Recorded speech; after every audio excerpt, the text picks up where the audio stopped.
കയ്യടിയൊക്കെ അവസാനിക്കും മിസ്റ്റർ. ഈ കയ്യടിയൊക്കെ ഉടനെ തന്നെ അവസാനിക്കും. യേശുദാസും KS ചിത്രയും ഈ പറയപ്പെടുന്ന ആ ഹരിചരണം ഒന്നും ഇതുപോലുള്ള സാധനം മാർക്കറ്റ് ചെയ്തിട്ടല്ല സൂപ്പർ ഹിറ്റുകൾ പാടിയത്. എന്തിന് പിന്നെ നമ്മുടെ AR റഹ്മാൻ ആരും ആയിക്കോട്ടെ, ഹരിഹരൻ, ഇവരൊന്നും ഇതൊന്നും പറഞ്ഞിട്ടല്ല സൂപ്പർ ഹിറ്റുകൾ ഉണ്ടാക്കിയത്. അതുകൊണ്ട് വേടന് അത് പറ്റുമായിരുന്നു. പക്ഷെ വേടൻ വേറെ തലത്തിൽ പിടിച്ചു. അതാണ് അയാളുടെ മാർക്കറ്റിംഗ് തന്ത്രം. എവിടെ എന്ത് മാർക്കറ്റിംഗ് തന്ത്രം?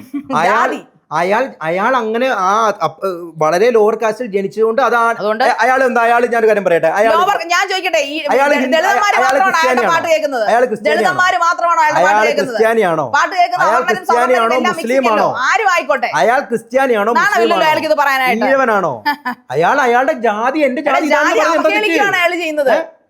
ഞാൻ മുസ്ലിം വിശ്വാസിയാണെന്ന്, ഞാൻ ഇസ്ലാം മത വിശ്വാസിയാണെന്ന് ഞാൻ പറഞ്ഞു.